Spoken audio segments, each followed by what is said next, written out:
From the mountains of Burma, enemies came and invaded us. Down in the valley, there was a great final battle. I was there. We were victorious and captured many of the heads of our enemies. Old Lemper reflects on his memories with pride.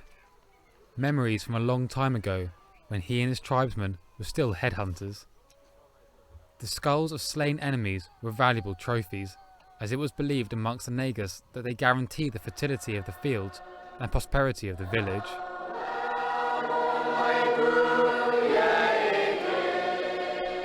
"20 years ago, a new age dawned, when Christian missionaries came to the Republic of Nagaland in the far northeast of India. They said that with Jesus they would bring the modern world to the Nagas, along with a new religion, schools and education. Today most of the former headhunters have converted to Christianity.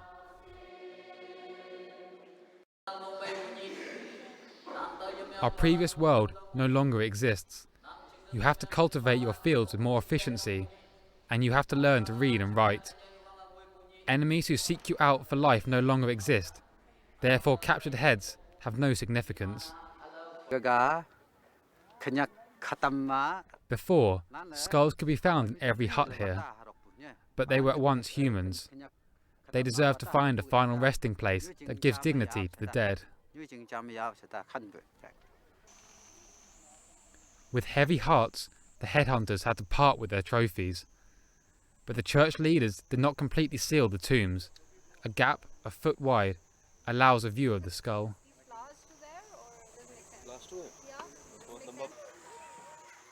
It seems that the Christian missionaries dealt carefully with the traditions of the headhunters. The former tribal hero and successful headhunter, Kayopa, even built a monument to the church. Towards the end of his life, he appears to have affirmed his Christian beliefs. Yet the influence of Christianity ends at the threshold of Lemper's hut. And it is not only old Lemper who feels nostalgic about the past.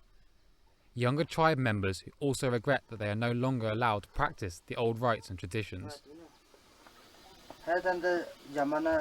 We once had total freedom. You could always do what we wanted. For example, we could go on headhunting. But these days we are told, you must not do this, you can't do that. It's bad, it was different before. Lemper hasn't let go of his former headhunting successes. Since he had to bury his trophies, the old warrior has made himself 2 skulls out of papier-mache. I captured 2 heads, one of a man and one of a woman. The skulls had to be hacked off with 2 blows of an axe. Then you could get a tattoo on your face as a prize. In Lemper's smoky hut, he explains why the heads of slain enemies were so important to his people. Why did we behead our enemies? Well, because everything is in the head. Knowledge, the soul, the emotions. Whoever brought a captured head into the village was rewarded. We prepared the skull with chili, salt and ginger, and we ridiculed them because they have lost not only their lives, but all of their knowledge. We have given this up now and just pay tribute in our dances. However, these old warriors cannot live completely in the past. The modern world came to the Naga people a long time ago. In the short term, the sound of a disco makes for a lively atmosphere, but in general, the descendants of the headhunters have little to smile about. The literacy rate is low, unemployment is high. The whole village lives almost exclusively on small industries such as weaving and woodwork. When the future seems to offer few positive developments, the past is often revered as a better time. It's no different in Nagaland.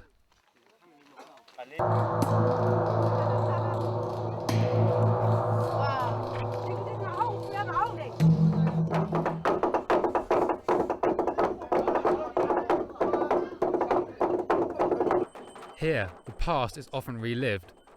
For example, the sound of the big war drum on the anniversary of the Great Battle reminds people in surrounding villages of a time when enemies were overcome.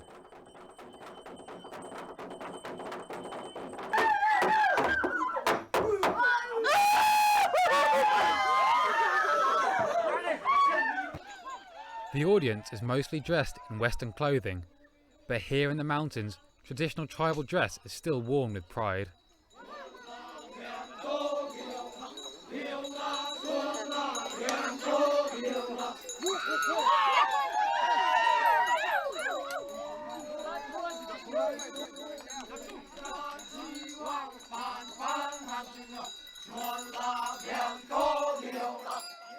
The ancestors of the young warriors went to battle in similar attire. Even the old hacking knife seems to sit particularly well with certain young Naga. They secretly dream of taking part in real battles, and not just folkloric displays, as they do here.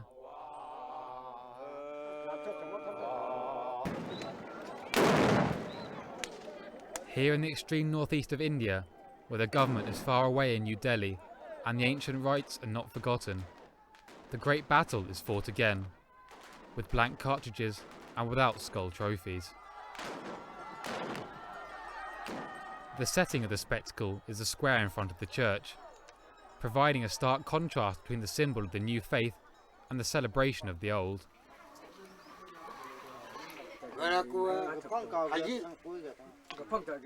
However, the mood of celebration is rather quickly followed by the disillusionment of everyday life. The former headhunters know that their old world is ending, and fear for their cultural identity. They take refuge in the illusionary world of opium-induced dreams. Opium is cheap here. It comes from neighbouring Myanmar. For a few hours, it makes life beautiful.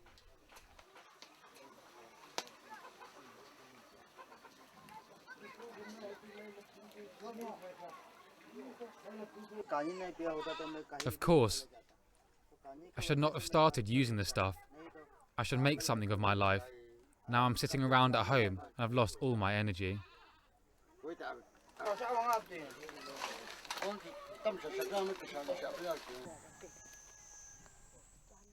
At some point, Lempa left without saying goodbye.